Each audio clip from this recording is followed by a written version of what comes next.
5 mentiras de nuestra historia que la mayoría de mexicanos cree que son ciertas. Bienvenidos Nopal Brothers y Nopal Sisters a este nuevo video del Nopal Time Stops. Mi nombre es Marvin Lara y hoy vamos a presentarte un video muy interesante donde hablaré de varios mitos y mentiras que nos han hecho creer que son ciertas y lo único que han causado es que se distorsione la historia, se cambien los hechos y se tenga una idea equivocada del cómo surgió el gran país que es México. Quien no conoce su historia está condenado a repetir los mismos errores. Por eso, en poco más de 10 minutos voy a repasar los hechos más importantes que nos enseñan en la escuela para decirte cuáles están cargados de sesgo político ideológico que no corresponden con la realidad. Es un tema bastante polémico que puede generar controversia, pero siempre es importante conocer diversas opiniones para formar la nuestra. Por ejemplo, ¿es justo considerar a Santa Anna el peor villano de la historia? Pues quédate que aquí te lo digo. Para la elaboración de este video, nos basamos en los libros titulados México lindo y querido, de Curiosamente y publicado en la editorial Grijalbo, el libro Maciosare, nuestro extraño enemigo, de Juan Manuel Zunzunegui, y el libro Contra la historia oficial, de José Antonio Crespo. Así que una vez aclarado lo anterior, ponte cómodo de llegar a la botana que aquí comenzamos.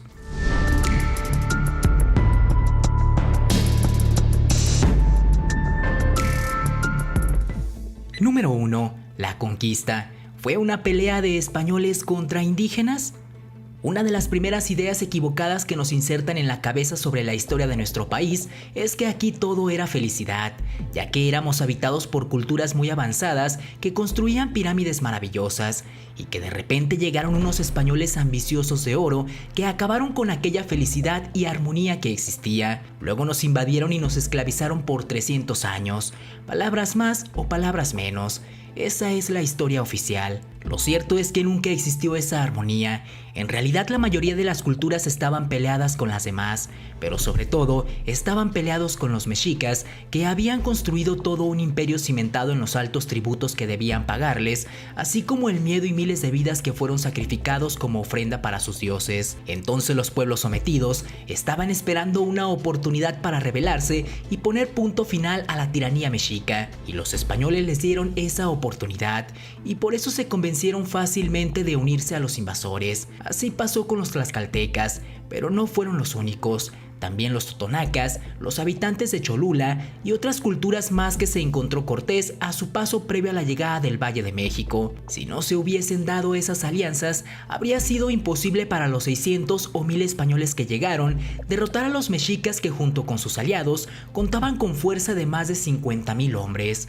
Pero también es cierto que no fue una pelea de todos contra los mexicas, sino que tampoco nos enseñan que hubo españoles que se rebelaron y se unieron a la causa indígena, como Gonzalo Guerrero, quien naufragó en su viaje al actual Yucatán y se integró por completo a la cultura maya, escalando posiciones, formando una familia y compartiendo estrategias para combatir a los invasores, a tal punto que la región maya fue la que más trabajo les costó a los españoles derrotar. Número 2. ¿La independencia de México fue una lucha entre mexicanos y españoles? Cuando nos enseñan la historia de la independencia, nos hablan de los héroes que nos dieron patria y nos hicieron libres. Por eso es fácil imaginar a estos héroes como los de las caricaturas, luchando por la justicia y la libertad. Pero, ¿en realidad eran estos los ideales de Hidalgo, Morelos, Iturbide y compañía? Pues en realidad no, era una mezcla rara donde cada quien buscaba llevar agua a su molino, sin defender una causa en común. Estaban los indígenas que querían recuperar sus tierras, esclavos que buscaban libertad, mineros que querían mejores sueldos y condiciones de trabajo, pero también estaban los mercenarios, que solo deseaban llegar a un pueblo para poder ver qué podían saquear. Pero lo que debemos tener claro es que no fue una lucha donde los mismos indígenas que habían sido invadidos y conquistados 300 años atrás eran los que ahora buscaban recuperar su independencia. Nunca debemos olvidar que la independencia de México la planearon los criollos, que eran los hijos de españoles nacidos en la Nueva España. Sí, Hidalgo, Allende, Aldama e Iturbide eran criollos, y no criollos cualquiera, todos provenían de familias españolas muy bien acomodadas económicamente. La independencia de México fue una revolución de la élite conservadora de la Nueva España, cuando sus intereses y sus fortunas se empezaron a ver afectadas por lo que estaba ocurriendo en España con la llegada de gobiernos y leyes liberales. E incluso había indígenas peleando por la causa realista o española, para que no vayan a creer que todos estaban del lado del bando insurgente. Así que, quitando el lado romántico que nos enseñan, en realidad fue así como se dio la independencia de México. Número 3. ¿Santa Anna fue el peor villano y no hizo nada bueno por México? Antonio López de Santa Anna es considerado el peor villano de la historia para la mayoría de los mexicanos, de eso no hay duda, e incluso hay encuestas que así lo confirman. Y sí, cometió muchos errores, pero también es cierto que muchos de los pecados que la historia le carga, en realidad no los cometió él, pero como dice el dicho, cría fama y échate a dormir. A la luz de la historia, Santa Anna es el culpable. Por ejemplo, ya lo he dicho en otros videos, pero Santa Anna ni siquiera era presidente cuando perdimos más de la mitad de nuestro territorio con el infame Tratado de Guadalupe Hidalgo, pues las negociaciones comenzaron siendo presidente interino Pedro María Anaya y luego le tocó firmarlo ya como presidente a Manuel de la Peña y Peña.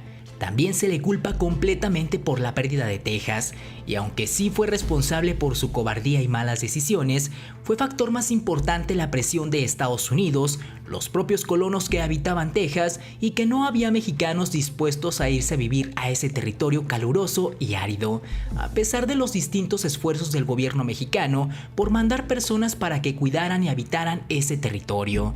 Aún así influyó más que los gringos y europeos de Texas estaban en contra de la ley mexicana que prohibía la esclavitud, la cual fue impulsada por Vicente Guerrero, pues estos volvieron valiosas esas tierras gracias a los cultivos que realizaban con la ayuda de la mano de obra esclava, por lo que permanecer en México les perjudicaba en sus ambiciones. Pero bueno, explicados esos errores que le cargan a Santa Anna, vale la pena mencionar lo que hizo bueno, que en realidad no fue mucho, pero no por eso debe ser olvidado. Primero, que formó parte del ejército trigarante que logró la independencia de México.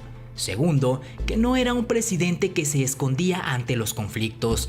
Era tanta su vocación militar que prefería irse a dirigir batallas que estar encerrado en el palacio de gobierno. Promovió la importación de maquinaria textil que sirvió para crear empleos y enfrentar un sector que estaba dominado por los ingleses. Además, que mejoró muchos de los caminos del país que habían estado abandonados por mucho tiempo. También promovió la educación primaria obligatoria y durante su gobierno lanzó la convocatoria que nos dio el hermoso himno nacional que cantamos hasta el día de hoy. Y es seguro que no te la esperabas. Número 4. Madero, el apóstol de la democracia mexicana que no quería una revolución.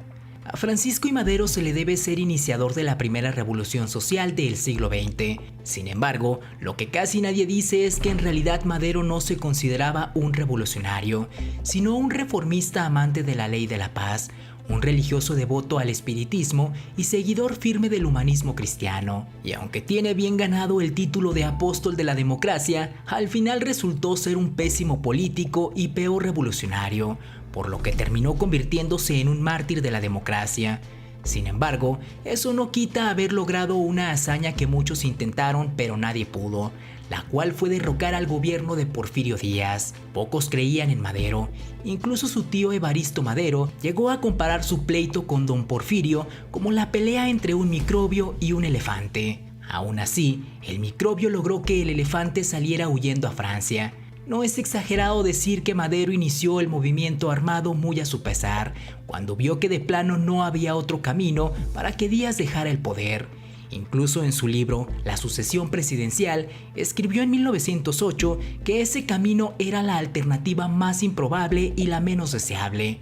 Madero había aprendido de la historia de México que cada vez que se rebelaba un caudillo en nombre de la libertad y el pueblo, olvidaba pronto los motivos que lo habían empujado a empuñar las armas y terminaba instalándose cómodamente en el poder por encima de cualquier ordenamiento legal o democrático. Madero temía que eso se volviera a repetir y no se equivocó, se repitió. Pronto los que lo ayudaron a llegar saborearon las mieles y frutos del poder, y los que nunca se fueron consumaron la traición que lo convirtieron en mártir. Madero creyó ingenuamente que con la salida de Porfirio Díaz cambiaría el país como por arte de magia, pero no fue así, pues no hizo una depuración y limpia para sacar a todo lo que oliera a don Porfirio, y por dejar a muchos porfiristas en el gobierno, terminó dejando a medias lo que le costó tanto construir.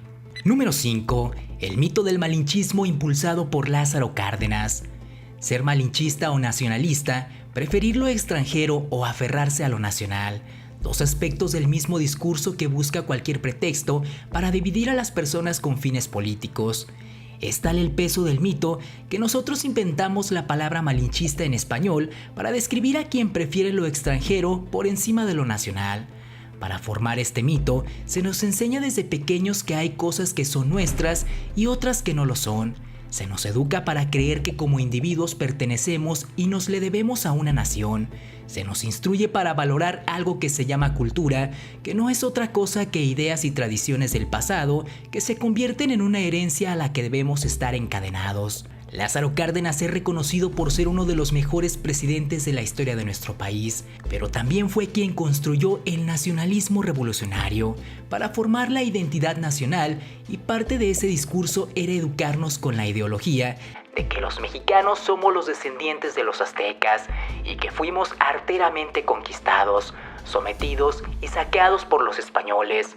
Ser un buen mexicano es odiar a todo extranjero como potencial conquistador. Ahí es cuando surge la Malinche, como un símbolo perfecto de esa ideología. Esa forma de pensar ha provocado un estancamiento de nuestro país, pues mientras el mundo se globaliza y las fronteras dejan de tener sentido, nos hicieron creer que no necesitábamos de los demás y podíamos ser autosuficientes y producir todo aquello que se podía comprar afuera. Pero la realidad nos terminó por dar una cachetada en la cara y nos tuvimos que subir al mundo de la globalización. Por eso yo creo, como lo dice Zunzunegui, que debemos dejar atrás esas etiquetas de nacionalistas o malinchistas, mexicanos o extranjeros, y madurar hasta ser simplemente humanos. Muchas gracias no para Brody sino para el Sisters por ver nuestro video, y como siempre la opinión más importante es la tuya, por lo que te pido que nos dejes en los comentarios qué otro mito de la historia de México crees que debemos dejar de creer. Estaremos muy atentos para leer lo que nos escribas. No olvides seguirme en mis redes sociales como Twitter, pero sobre todo en Instagram, te dejo los links en la descripción. Tampoco olvides suscribirte a nuestro canal y activar la campanita para que no te pierdas ninguno de nuestros contenidos. Tu ayuda es muy importante porque nos permite crecer y llegar a un mayor número de personas. Te esperamos en nuestro siguiente video. Nos vemos, hasta la próxima.